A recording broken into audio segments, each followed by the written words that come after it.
Morning class, कैसे हैं आप लोग।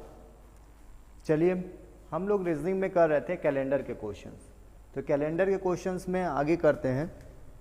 तो उसमें हम लोग पहले करते हैं थोड़ा सा क्विक रिवीजन कर देते हैं उसका, जो जो हमने अब तक करवाया है उसको भी देख लिया जाए, उसके बाद से आगे बढ़ते हैं। तो मैंने लास्ट क्लास में बताया था आपको कि किसी भी शताब्दी वर्ष का अंतिम और प्रथम दिन क्या क्या हो सकता है। तो उस क्रम में मैंने बताया था सबसे पहला साल का कोई भी, जब जीसस क्राइस्ट का बर्थ हुआ था तो उस समय पहला जो था 1-1-1 रहा होगा, यानी कि 1 जनवरी का पहला दिन, पहला महीना और पहला साल। तो जो पहला दिन हमारे रिंग पे आता है या हम लोग मानते हैं उसे वो क्या मानते हैं, सोमवार। ठीक है, तो इसी क्रम में लास्ट दिन क्या हो जाएगा, 31-12-100 होगा ना। तो 31-12-100 में तो हम डायरेक्ट बताते हैं इसको, उस दिन तो सॉल्व करके बताया था कैसे ये आता है। ये बताइए 100 वर्ष में विषम दिनों की संख्या कितनी होती है आपकी। 100 वर्ष में जो विषम दिनों की संख्या आती है वो 5 होती है, यानी कि अंतिम दिन क्या हो जाएगा, शुक्रवार। अब अगर ये शुक्रवार हुआ तो इस क्रम में अगला जो साल का शताब्दी वर्ष आएगा वो कौन सा होगा, 101वां वर्ष होगा। तो 1 और ये हो जाएगा आपका 101। तो जब ये शुक्रवार पड़ रहा है तो ये कौन सा पड़ जाएगा, शनिवार।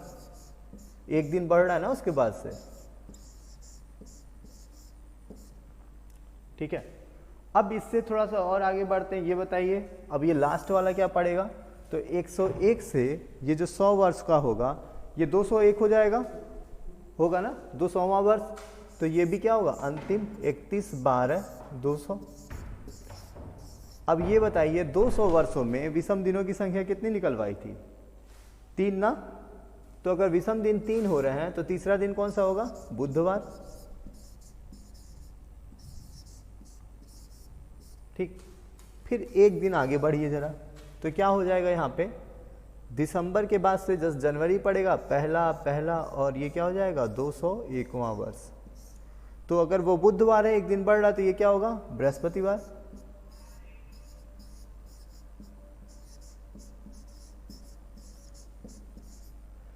अब इससे देखिए लास्ट वाले में जाइए, तो ये पड़ेगा आपका 31-12-300। अब इसमें जरा बताइए 31-12-300, तो 300 वर्षों में विषम दिनों की संख्या कितनी आई थी निकल के, एक विषम दिन है, तो एक विषम दिन है यानी कि सोमवार पड़ेगा। फिर यहां से आगे बढ़िए जरा, यहां अगर सोमवार पड़ रहा है तो यहाँ पे जो होगा पहले तारीख को पहले वर्ष का 301वां वर्ष जो होगा वो कौन सा होगा, सोमवार है, तो ये क्या पड़ेगा, मंगलवार। अब इस क्रम में अंतिम क्या पड़ जाएगा, 31-12-400। आपको पता है 400 वर्ष में विषम दिनों की संख्या कितनी होती है, 0, क्योंकि ये 400 वर्षों में शताब्दी वर्ष क्या होता है, उसको 400 से डिवाइड करते हैं तो उसमें विषम दिन कितने आते हैं हमारे, 0 आते हैं। तो 0 मतलब क्या होगा, संडे, तो ये पड़ेगा आपका रविवार। अब तक का कंक्लूजन क्या था, आपने सारे दिनों को देख लिया हर शताब्दी वर्षों में, कि जो प्रथम दिन होगा शताब्दी वर्ष का वो हमेशा या तो सोमवार होगा, शनिवार होगा, बृहस्पतिवार होगा या मंगलवार। तो जो क्वेश्चन मैंने बताया था, क्या ये शताब्दी वर्ष का अंतिम दिन हो सकता है, बिल्कुल नहीं। शताब्दी वर्ष का अंतिम दिन आपका शनिवार नहीं हो सकता, बृहस्पतिवार नहीं हो सकता और मंगलवार नहीं हो सकता, लेकिन शताब्दी वर्ष का प्रथम और अंतिम दिन सोमवार हो सकता है। देखिए जरा, यहाँ भी आया है और यहाँ भी आया है, ये आपके क्वेश्चन में आएगा कि निम्न में से शताब्दी वर्ष का अंतिम दिन कौन सा हो सकता है या कौन सा नहीं हो सकता है। और शताब्दी वर्ष का प्रथम दिन कौन सा नहीं हो सकता है, शुक्रवार नहीं हो सकता, बुधवार नहीं हो सकता और रविवार भी नहीं हो सकता। तो आप तो पहले हमने बता दिया था कैसे इसको निकालते हैं, सारी चीज़ें मैंने लॉजिकल बताया, कुछ भी रटाने का काम नहीं किया है। ठीक है, तो आई होप बहुत अच्छे से आपको समझना है। लॉजिक को समझिए क्यों ऐसा हो रहा है। सारे रीजन मैंने दिए हैं, वैलिड जितने भी रीजन हैं। इसके साथ साथ बताया है कि कैसे कैसे निकलता है, शॉर्ट ट्रिक भी बता रहा हूँ। फिर आपको ये भी सजेस्ट कर रहा हूँ, तो इसको याद कर लीजिएगा, तो बहुत आसानी से विद इन सेकेंड आप एग्जाम में आंसर कर सकते हैं। ठीक है, अब इससे आगे हम लोग चलते हैं।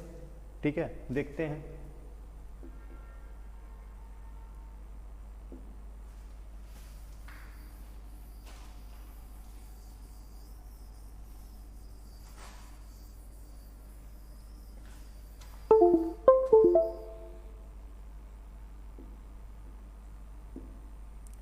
अब अगला जो हमारा प्रश्न है आपसे वो ये है कि किसी भी साधारण वर्ष का प्रथम दिन और अंतिम दिन क्या हो सकता है। क्या एक समान होगा, या एक दिन का अंतर होगा, या 2 दिन का अंतर होगा, या कैसा होगा। तो हम कोई वर्ष ले लेते हैं जो कि ये क्या हो, साधारण वर्ष हो, फिर उसको निकालते हैं प्रथम दिन और अंतिम दिन। ठीक, चलिए हमने जैसे ले लिया, अभी लेटेस्ट का ले लेते हैं कोई भी 10-20 साल के अंतर में, तो हमने ले लिया 1/1/2001 साधारण वर्ष है। आपको पता है अगर लीप वर्ष होता है तो हर 4 साल के अंतर पे होता है, या वर्ष में क्या होगा 4 से पूरी तरह से विभाजित हो जाएगा, वही लीप वर्ष होता है। अगर शताब्दी वर्ष होता है तो 400 से डिवाइड करते हैं, अगर पूरा डिवाइड हो जाता है तभी लीप ईयर होता है। तो ये 4 से ना डिवाइड होगा ना 400 से डिवाइड होगा, इसलिए क्या होगा, नॉन लीप ईयर है। फिर इस वर्ष का जो अंतिम होगा वो 31/12/2001 होगा। ये बात समझ में आ रही है ना, क्योंकि किसी भी साल का पहला दिन जो होता है वो 1 से स्टार्ट होता है, 1 जनवरी से। ठीक है, और अंतिम जो दिन होता है वो 31 पे ख़त्म होता है, 31 दिसंबर पे। तो दिसंबर का महीना 12वां महीना है, इसलिए 12। जनवरी का महीना पहला महीना है, इसलिए 1। ठीक है, अब हम लोग बारी बारी से चेक करते हैं कि ये पहला दिन कौन सा पड़ा होगा और अंतिम दिन कौन सा पड़ा होगा। तो ज़रा इसको हम 2001 को 1 जनवरी 2001 को देखें कौन सा दिन रहा होगा। हमने निकालने का मेथड आपको पहले ही बता रखा है। क्या करते हैं, पहले वर्षों को 2000 और 1 में डिवाइड कर देते हैं, यानी कि 2000 आपका कंप्लीट वर्ष होगा और उस महीने का 1 दिन बस एक्स्ट्रा गया होगा। जनवरी का पहला ही दिन तो है, 1 दिन अधिक गया होगा। तो 2000 वर्षों में 2000 कैसा वर्ष है, आपका लीप ईयर्स है, क्योंकि 400 से डिवाइड करेंगे तो ये कट जाएगा, यानी कि विषम दिन कितने आएंगे यहाँ पे, विषम दिन जो आएंगे वो 0 आएगा। यहाँ तो 0 आ गया, लेकिन 1 दिन के कारण तो पहला दिन कौन सा होगा, सोमवार। इतनी बात समझ में आ रही है। मैंने बताया कि 2001 है तो 2000 वर्षों में क्या होगा, इसको 2000 + 1 वर्ष में तोड़ लेंगे। 2000 वर्षों में विषम दिनों की संख्या हो गई 0, क्योंकि ये शताब्दी वर्ष है, 400 से डिवाइड हो जाएगा। फिर अगले में देखिए 2001वां जो वर्ष था हमारा, उसमें कितना दिन हम आगे गए हैं, केवल 1 ही दिन आगे गए हैं ना, जनवरी का 1 दिन है। तो 1 दिन जब आगे गए हैं तो क्या होगा, सोमवार हो गया। चलिए यहाँ तक हम आ गए। फिर हमको देखना है इसी वर्ष में अंतिम दिन में क्या पड़ता है। तो यहाँ भी ये 31/12/2001। तो हम क्या करें, इसको पहले इसको भी तोड़ लें, 2000 कंप्लीट वर्ष हो जाएगा। और जो 1वां वर्ष रहेगा, 1 वर्ष का कौन कौन सा महीना आएगा, जनवरी आएगा, फरवरी आएगा, मार्च आएगा, अप्रैल आएगा, मई आएगा,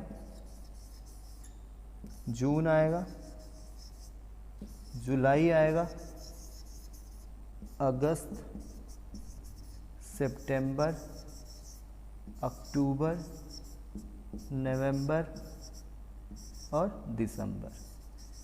तो दिसंबर में हमको कितना दिन जाना है वो देख लेते हैं। दिसंबर में कितना गया है, 31, तो हमने 31 ले लिया। ठीक है, उसके बाद फिल करते हैं जरा। 2001 क्या शताब्दी वर्ष है, नहीं, तो 2001 शताब्दी वर्ष नहीं है। तो इसमें विषम दिनों की संख्या जनवरी में कितनी होती है, 31 होती है। तो 31 में अगर हम 7 से डिवाइड करेंगे तो कितना बच जाएगा,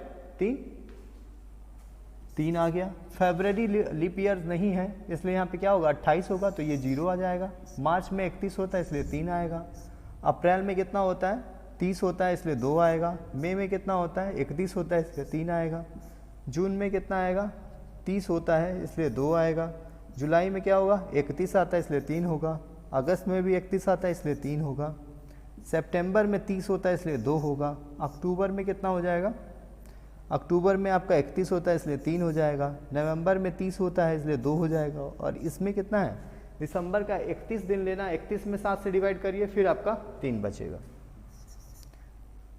तो अब तक 2000 वर्षों में विषम दिनों की संख्या आ गई 0, इससे कुछ नहीं लेना देना है। इसमें देखते हैं कितना हो गया, 3, 3 6, 2 8, 3 11, 11 2 13, 3 16, 3 19, 19 2 21, 21 3 24, 24 2 26, 26 और 3 29। 29 में हम किससे डिवाइड कर देंगे? 7 से। कितना आ गया? इसको करिए जरा, इस देखिए तो कितना आ रहा है, बताइए। ये जोड़िए, 3 3 6 जनवरी हो गया, मार्च में 3 3 6, 2 8, 3 11, 11 2 13, 13 3 16, 3 19, 19 2 21, 21 के बाद से आगे बढ़िए, 21 3 24, 24 2 26, 26 और 3 31, 26 3 29। 29 में 7 से डिवाइड किया, आपका कितना आ गया? 7 चौका 28 और 1 29। एक दिन आया ना।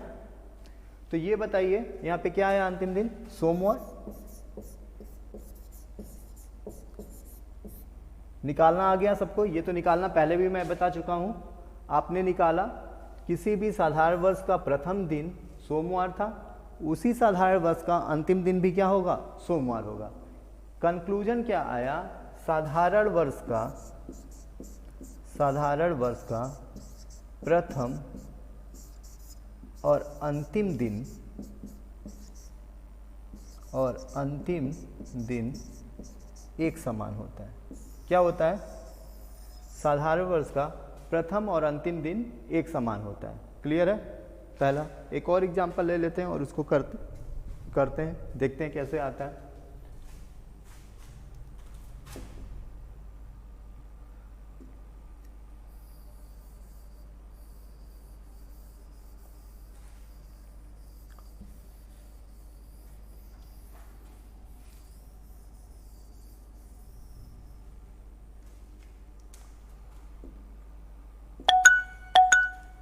चलिए अगला ले लेते हैं हम 1/1/2003। 1/1/2003। तो इसका अंतिम दिन क्या होगा? 31/12/2003। ठीक है। अगर पिछले क्वेश्चन में कोई दिक्कत आई हो तो इसमें आपका क्लियर हो जाएगा। ठीक है, पहले इसको देख लेते हैं। ये भी आपका साधारण वर्ष है, लीप ईयर्स तो है नहीं, 4 से डिवाइड नहीं होगा, 400 से भी डिवाइड नहीं होगा। तो इसको करते हैं जरा, इसको किस में ब्रेक करेंगे? 2000 प्लस 3 वर्ष ज़्यादा जाएगा, तो ये हमारा 2003 हो गया। प्लस तीसरे जो ये लास्ट वाला वर्ष होगा, जैसे ऐसे कर लीजिए, 2002 कर लीजिए, टोटल वर्ष की संख्या, और एक जो आएगा दिन एक्स्ट्रा आएगा। क्या हो रहा है? 2002 तो कंप्लीट वर्ष हो गए हैं, पूरे हो गए हैं। 2003 का केवल एक दिन एक्स्ट्रा गया है, क्योंकि जनवरी का पहला दिन है और पहला महीना है। इतनी बात क्लियर है? तो 2002 वर्षों को हम ब्रेक करेंगे, तो 2000 में तोड़ लीजिए इसको, और यहाँ पे 2 वर्ष ये हो गया और एक दिन इसका ये हो गया। ठीक है, तो 2000 वर्षों में विषम दिनों की संख्या होती है 0। 2 वर्ष में विषम दिनों कितने हो जाएंगे? 2 गुणे 1 हो जाएगा, 2 हो जाएगा। लीप ईयर बढ़ता तो क्या करते हैं हम? 2 से गुणा करते हैं, क्योंकि लीप ईयर्स में विषम दिनों की संख्या कितनी होती है? 2 होती है। तो चलिए देखते हैं टोटल, यहाँ पे एक और टोटल विषम दिन कितने हो गए? 2 यहाँ, 1 यहाँ, 3 हो गया। यानी कि टोटल विषम दिन कितने हो गए? 3 हो गए। तो 2003 का जो पहला दिन रहा होगा वो क्या रहा होगा? तीसरे दिन क्या होता है? बुधवार।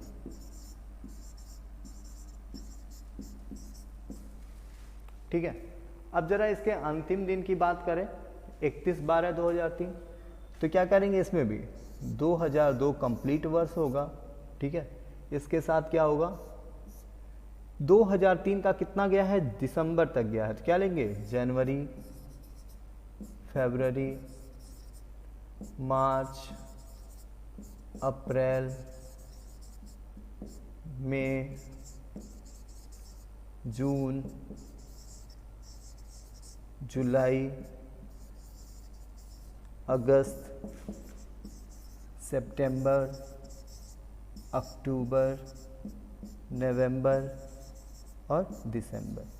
ठीक है, चलिए इसमें निकालते हैं जरा। 2002 वर्षों में विषम दिन कितने हो जाएंगे, जो इसमें होगा वही इसमें होगा। 2000 इसको तोड़ लीजिए, ये 2000 वर्ष और हो गया और ये क्या हो गया, 2 वर्ष और हो गया।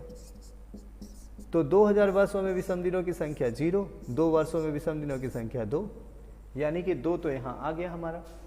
इसके बाद से आगे चलते हैं, कितना दिन एक्स्ट्रा जा रहा है, तो जनवरी में कितना हो जाएगा, 3 हो जाएगा, फरवरी में लीप ईयर नहीं है तो 0, मार्च में 3, अप्रैल में 2, मई में 3, जून में 2, जुलाई में 3, अगस्त में 3, सितंबर में 2, अक्टूबर में 3, नवंबर में 2 और दिसंबर में कितना, 31 तक। तो 31 तारीख तक हमको अगर निकालना है तो हम फिर इसको 7 से डिवाइड कर दें, कितना हो जाएगा, 3। सबको जोड़ लीजिएगा, 3 3 6 2 8 8 3 11 11 2 13 13 3 16 3 19 2 21 21 3 24 24 2 26 3 29, तो 29 आ गया। 7 से फिर इसमें डिवाइड कर दीजिए, 7 चौका 28 और 1 29, यानी कि 2 विषम दिन यहाँ थे पहले से और एक ये आ गया, तो 2 और 1 मिला के कितना कर लेगा, 3 कर लेगा। तीसरा दिन कौन सा हो रहा है, बुधवार। यानी कि इस क्वेश्चन का बॉटम लाइन जो है आपको समझना है, किसी भी साधारण वर्ष का प्रथम दिन और अंतिम दिन एक समान होता है। ठीक है, इसमें प्रथम दिन और अंतिम दिन क्या होता है, साधारण वर्ष का एक समान होता है। क्लियर है यहाँ तक? चलिए, इसमें कोई डाउट?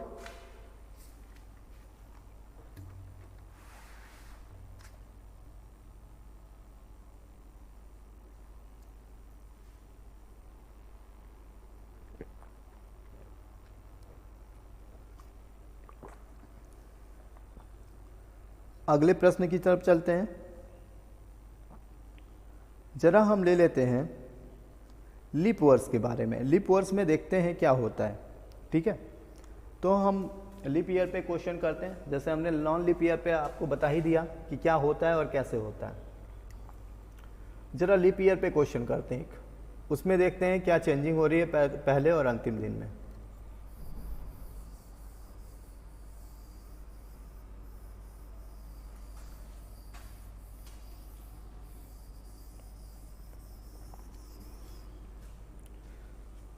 हमने साल ले लिया, जैसे 2004 ले लीजिए, 2008 ले लीजिए, 2012 कुछ भी ले सकते हैं आप। तो हमने ले लिया 2004, तो 2004 का 1 1 1 2004 लीप वर्ष है ना। तो अंतिम दिन क्या होगा, 31/12/2004। तो जरा देखते हैं 1/1/2004 को कौन सा दिन रहा होगा। तो 1/1/2004 को, यानी कि 2003 आपका कंप्लीट वर्ष रहा होगा, प्लस एक दिन 2004 में केवल जनवरी का पहला दिन ही एक्स्ट्रा गया है। तो 2003 में हम देखते हैं विषम दिनों क्या होगा, इसको तोड़ लीजिए, 2000 वर्ष और ये 3 वर्ष और ये 1 दिन। तो 2000 वर्षों में विषम दिनों की संख्या 0, 3 वर्षों में विषम दिनों की संख्या 3 × 1 3 हो जाएगा और 1 ये 4 हो जाएगा। यानी कि क्या हो जाएगा, 3 1 4 बृहस्पतिवार। चौथा दिन कौन सा होता है, बृहस्पतिवार। क्लियर? चलिए, ये तो हमको समझ में आ गया कि 2004 का 1 जनवरी का जो महीना था उसमें क्या आ गया, आपका जो दिन है वो बृहस्पतिवार आ गया। ये बात समझ में आ गई होगी। फिर अंतिम दिन पे हम चलते हैं, देखते हैं अंतिम दिन में क्या होता है। तो इसमें भी हम क्या करेंगे, इसको भी ब्रेक करेंगे। कितने में, 2003 का कंप्लीट वर्ष जाएगा और 2004 में कितना जा रहा है, जनवरी से लेके कब तक जा रहा है, दिसंबर तक।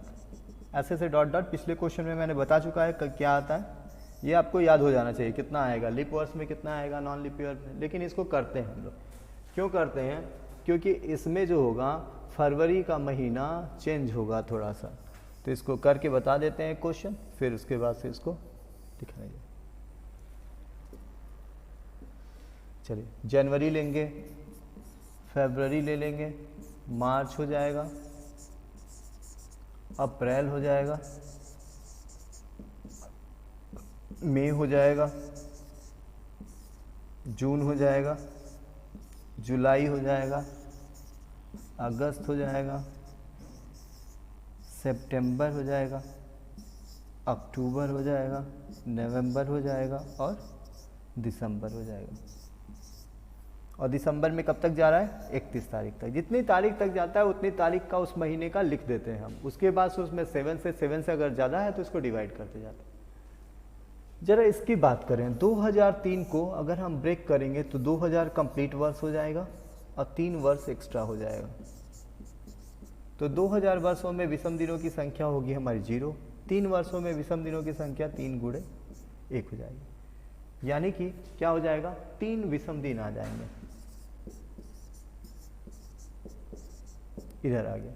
जरा इसमें चलते हैं, जनवरी में कितना दिन होगा, लीप ईयर्स में 31, यानी कि 3 बचेगा। फरवरी में देखिए, लीप ईयर्स में विषम दिनों की संख्या किस में होती है, फरवरी में 1 बढ़ जाती है, यानी कि 28 की जगह पे कितना हो जाएगा, 29। जब 28 की जगह पे 1 दिन बढ़ जाएगा तो 29 हो जाएगा। तो इसमें क्या होगा, फरवरी के महीने में 1 दिन बढ़ जाता है। ये पहले ही बता चुके हैं, लीप ईयर्स हर 4 साल बाद आता है, तो 2004 इस अकॉर्डिंग आपका लीप वर्ष है। लीप वर्ष में क्या होगा, फरवरी माह में दिनों की संख्या 28 की जगह पे 29 हो जाती है। ठीक, मार्च में आइए, 3 दिन होते हैं, अप्रैल में 2, मई में 3, जून में 2, जुलाई में 3, अगस्त में 3, सितंबर में 2, अक्टूबर में 3, नवंबर में 2 और दिसंबर में 3 बचेगा। 31 में आप 7 से डिवाइड करेंगे, 7 चौका 28 और 3 31।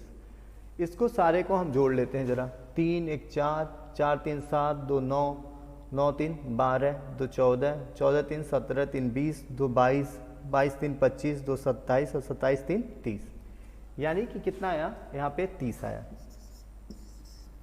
30 को हम किससे डिवाइड करेंगे, 7 से डिवाइड कर दें, देखिए विषम दिन कितने आते हैं। 7 से हमने डिवाइड किया, 7 चौका 28 और विषम दिन कितना बचा, 2 बचा। यानी कि पहले से 3 दिन आपके पास विषम दिन थे, 2 ये हो गया, कितने विषम दिन हो गए, 5। अब देखते हैं 5वां दिन कौन सा पड़ता है। तो अगर हम सोमवार से स्टार्ट करते हैं, ठीक है, मंडे हो गया पहला, ट्यूसडे हो गया, वेंसडे हो गया तीसरा, थर्सडे हो गया चौथा, फ्राइडे हो गया 5वां। यानी कि 5वां दिन जो होगा हमारा वो क्या पड़ेगा, शुक्रवार पड़ेगा। ठीक है, अब देखिए जरा, शताब्दी वर्ष का जो प्रथम दिन हमारा आया था वो बृहस्पतिवार आया था। शताब्दी वर्ष का अंतिम दिन जो आया था वो शुक्रवार आया था। ठीक है, अब इन दोनों में सिमिलरिटी देखिए क्या हो रहा है, यानी कि शताब्दी वर्ष का प्रथम दिन अंतिम दिन से 1 कम है, या ये कह सकते हैं शताब्दी वर्ष का अंतिम दिन प्रथम दिन से 1 दिन ज़्यादा होता है। क्लियर है, शताब्दी वर्ष का अंतिम दिन प्रथम दिन से 1 अंक ज़्यादा होता है या 1 दिन ज़्यादा होता है, और शताब्दी वर्ष का प्रथम दिन अंतिम दिन से 1 कम होता है। दोनों बातें सही हैं, लेकिन आप साधारण वर्ष के बारे में अभी बताया और लीप ईयर के बारे में बताया। साधारण वर्ष में क्या हो रहा है, जो प्रथम दिन होगा साधारण वर्ष का वही अंतिम दिन होगा। तो ये प्रूफ करने के लिए आता है क्वेश्चन, प्रूफ नहीं करना होता है आपको, बस जानना होता है साधारण वर्ष का प्रथम दिन और अंतिम दिन एक समान होते हैं। लीप ईयर का अंतिम दिन जो होता है लीप ईयर के प्रथम दिन से 1 ज़्यादा होता है। ठीक है, ये आपको लॉजिक बता दिया क्यों ज़्यादा होता है, क्योंकि आप रटते हैं, रटने में भूल सकते हैं। एग्जाम के लिए बहुत ही लॉजिक ज़रूरत होता है, क्योंकि बहुत सारी चीज़ें हैं आपको पढ़ने के लिए। ठीक है, पढ़ने के लिए इतनी सारी चीज़ें, आप कैसे कैसे सबको मेमोराइज करेंगे, बड़ी दिक्कत आती है।